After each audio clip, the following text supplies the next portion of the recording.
I want you to look at something right now. Think of some major goal you want, or maybe it's one you're already working on, and you have experienced a lot of setbacks, a lot of defeats.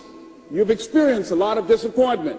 Maybe you've already given up, and maybe you just need a little fire, a little encouragement to get back in the game again. Here's what I want you to look at. There are winners, there are losers, and there are people who have not discovered how to win. And all they need is some coaching. All they need is some help and assistance, just a little support. All they need is some insight or a different strategy or plan of action to make some adjustments that will open up the key to a whole new future for them, that will give them access to the unlimited power that they have within themselves. That's all that they need.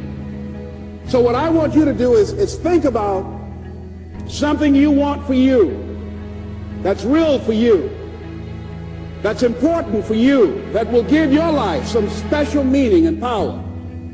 And I don't even want you to say, I can do that. I don't want you to assume that.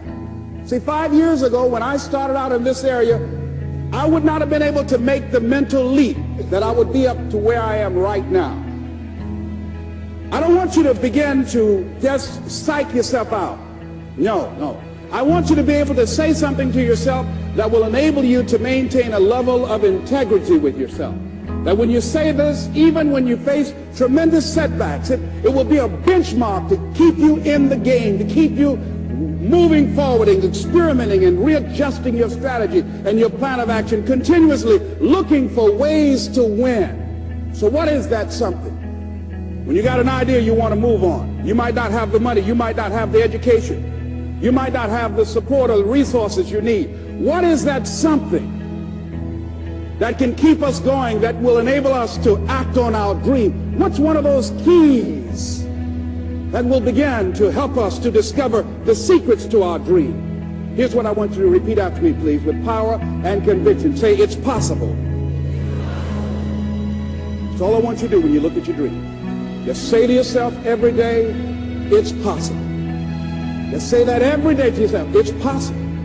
Because what does that do? See, it begins to change your belief system. See, the way in which we operate, ladies and gentlemen, it's a manifestation of what we believe, what's possible for us. Whatever you've done up to this point, all that it really is a duplication, it's a reproduction of what you believe subconsciously that you deserve and what's possible for your life. Most people operate out of their personal history, out of their memory, things they've done, things they've experienced, things they've seen, things that they have observed. What I'm suggesting that you operate out of a larger vision of yourself. I want you to see yourself doing what you want to do, experiencing what you want to experience, having what you want to have, doing what it is that gives your life some meaning and value. Operate out of your imagination, not your memory. Because whenever you look at where you want to go, I'm wanting to warn you, you will have some conversation back here after you go through the data that you've experienced in life saying you can't do it. And so what you want to begin to do is ignore that inner conversation. Well, most people, ladies and gentlemen, when something happens to them, what they do is they begin to believe that that's the way it is. That's the way it's always been. And they can't see the possibility of it being any different. Example. Before April 1954, the common belief, the universal belief, because it had been tried again and again and again and people had failed, the belief was that man was not physically capable of breaking the 4-minute barrier, that he could not run a mile in less than 4 minutes. That was the belief on the planet. It had never been done. But here's what happened, ladies and gentlemen. Roger Bannister came along, and he broke the 4-minute barrier. Now, here's what's significant about that. Since that time, up to this day, over 20,000 people have done it, including high school kids. What changed?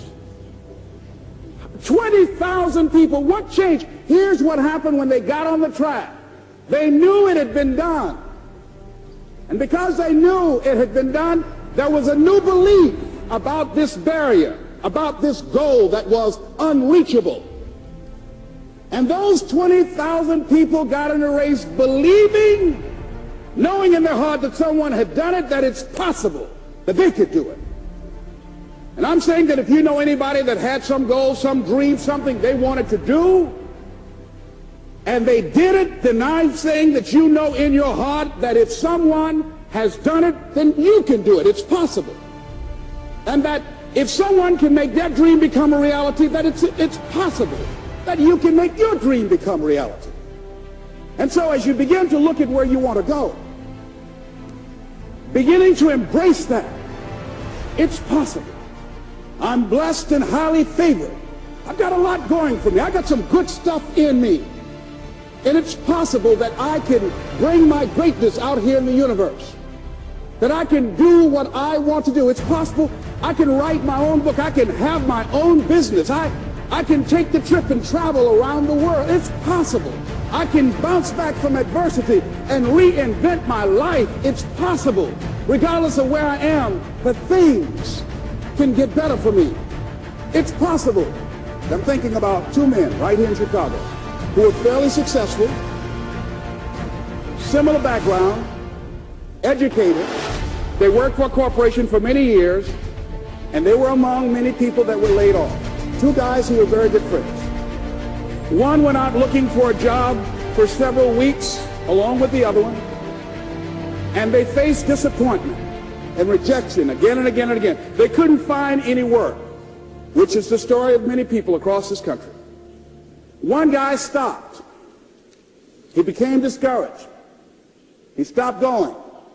He stayed home looking at television, became very argumentative and toxic with his wife, drinking beer, getting on the phone, talking to his other negative, unemployed friends.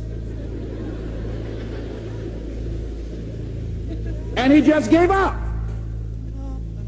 The other guy kept looking for a job everywhere he could go. Every time he could get an opportunity, kept asking people, networking, checking the newspapers every day. Kept going everywhere he could, trying to find a job. You have too much education. You're overqualified. You won't be here long enough. He kept going. He kept going.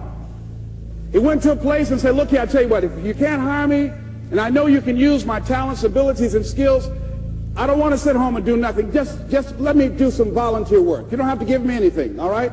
I just want to work. I want to be busy. Guy said, okay, it's on you now, but don't expect me to give you anything. It's okay. This guy came in and worked. He was the first one there. The last one to leave was the best employee there. About 4 weeks later, one of the top managers quit. They were looking for a replacement. Guess who they selected? This other guy. This guy who was volunteering his time. He got the job. What was the difference between the two men? Eyesight and mindsight. Eyesight is judging on what you see, judging according to appearances. But mindsight is how you interpret what you see. One guy said, it's not possible, it's over, I'm finished. I can't do it. I can't make it. He surrendered. I've faced rejection again and again. I'm not going anymore. There are no jobs out there.